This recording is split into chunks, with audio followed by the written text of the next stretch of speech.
Hey everybody! With a little help of Prime, we were able to review Under Siege. Watch. Yippee-ki-yay, welcome to the party, pal. He's just a cook, okay? Okay. This one stars Mr. Ian Seagal. You know what I mean? When I do like this. And Gary Busey. And Gary Busey. And Tommy Lee Jones. Okay, Gary Busey, was he just a villain in the 90s? I don't know. This is the second Die Hard ripoff I've seen with him where he has you played... can't say he's just a villain in the 90s if this is your second. Yeah, but I'm like, that's kind of that's kind of like typecasting. Whatever. You know what? You make your money where you make your money. It's like how when I saw the movie Destroyer, and after I saw Beauty Queen Butcher, I was like, it's the second movie I've seen that involves death via first place pageant sash. Who knew that was a trend? But yeah, this is the second movie where Gary Busey has played a villain in a Die Hard ripoff. Okay. Do you know what the other one was? No. Drop Zone with Wesley Snipes. Oh.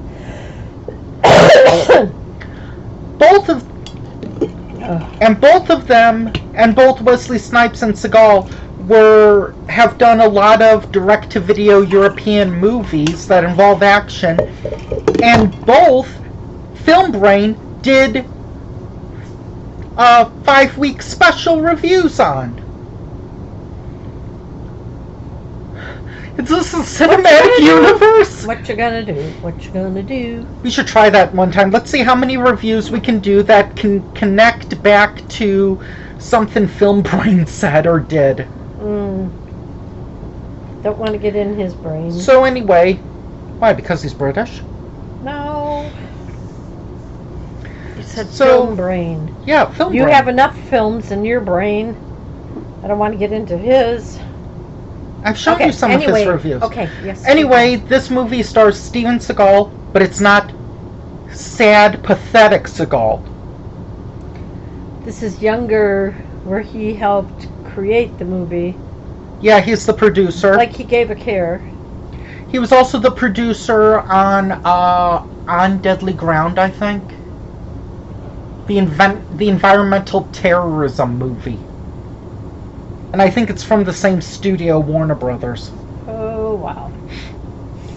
Another Film Brain reviewed. So anyway, in this... So then we don't have to. Yay! maybe I'll just see it for fun, or I'll play the review with his commentary. Oh.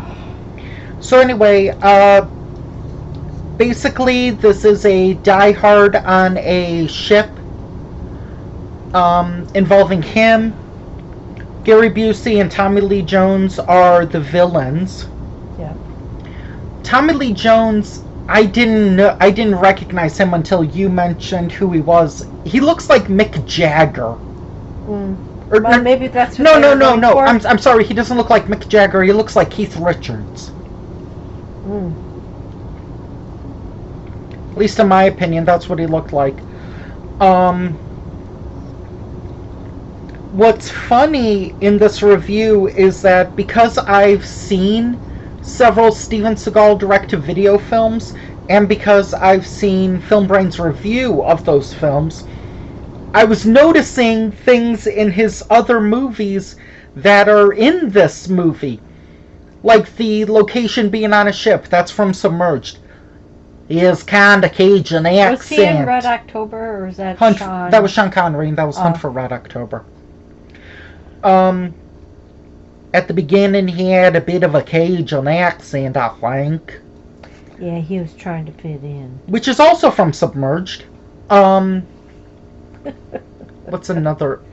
You know, some Oh. actors do the same type of movies over and over and over again. There were also parts where his face was like shown in shadow, so you only saw his eyes, and I'm like, that's from Against the Dark, I think. That's how a Navy SEAL is. Well, and You it was can't also show dark. Skin, so No, it was when he was like being only his eyes were being lit at the time. Yep. What were some other? I'm trying to think. What were some other ones?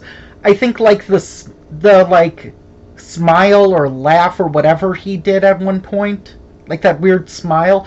I think that's from Shadow Man. okay, whatever. And Can we also, discuss this movie? also there was a part where they lightly implied domestic terrorism. Or no, not domestic terrorism. Environmental. That's from On Deadly Ground. Man, we could place. If only this movie involved vampires and him being dubbed by Martin Sheen, then we would have completed the series. And apparently, Seagal did another Die Hard ripoff with Half Past Dead, except in a prison. So that would have been Under Siege 3. Oh, Seagal wants to make Under Siege 3. Oh, come on. Where else could it be? A hot air balloon? Cruise ship? Airplane? It'll be a buffet place, that way I can eat. Cruise ship it is. The first one is on the ship. The second one is apparently going to be on a train that we're going to review soon. This movie, I will say, it's R-rated, and it's a very gory R rating. No, that's for the violence part. Yeah, I said it was gory. Like, you're seeing... But that's not the only R you see. I don't think they swear, do they? It said language, but I didn't really hear Maybe it might have been like a couple of F-bombs or something. There is female nudity. There's no male nudity, so when Gary Busey dressed in drag, it looked like he was gonna moon people. You missed out on your... Yeah, he tried to, and he couldn't pull the skirt up going up the stairs. But she saw his underwear, so that's... No, you only saw a little piece. But you saw Gary Busey... Oh, God, I didn't want to see. You saw Gary Busey in drag, so there you go, ladies. You got what you wanted in this movie. Oh, no. No, I don't think so. Oh, if it was Robert Redford, you would have loved it. Yes. Really? Okay, because people... he would have had more class. People, if there's a Robert Redford movie where he cross-dresses, please let me know. Not cross-dress. Yeah, or he did like a drag act. No, if he was in a movie... You didn't notice his boob? You didn't notice Gary Busey's probably balloons. fake boobs? Yeah. I wouldn't want to see Robert Redford cross-dressing, but see him in a movie, yeah. Some people are saying, yeah, that's another subject. I won't bring it up. Okay.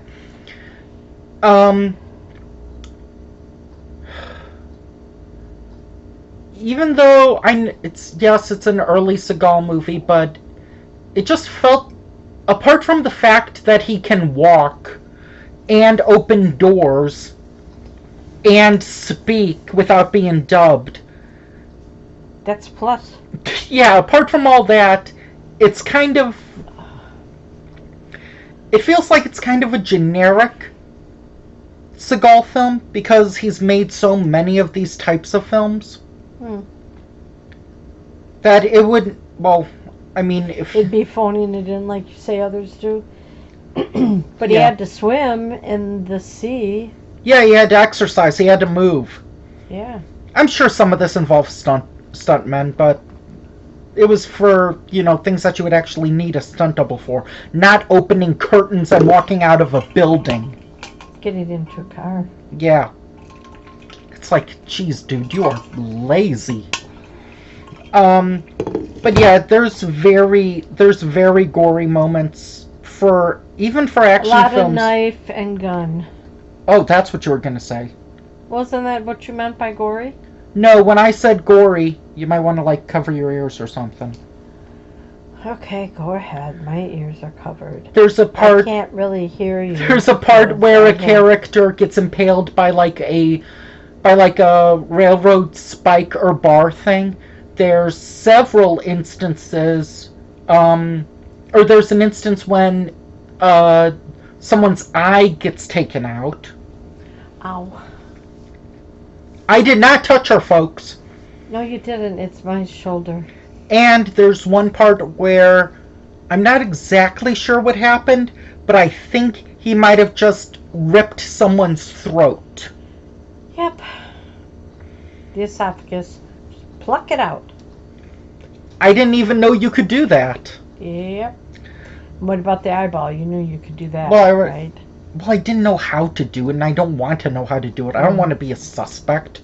And I don't want people that hate me to know that, because there's too many that do. I'm kind of torn if I'd want to see this. No, I wouldn't want to see this movie again. It's a little too...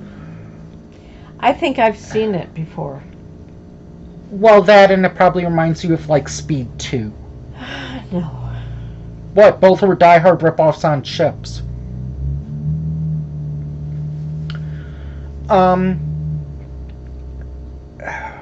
It's the gory parts that make me not want to watch the movie. I'll probably never rewatch this movie. I was thinking about buying it just to rent it and then giving it to JJ and CD? yeah. No, Danny. Mm. I was thinking about giving it to them, being like, "Hey, I thought of you. I thought of you when I bought this movie." We watched it before we gave it to you, though. Slightly used. That's why we're only giving it to you for a Christmas present.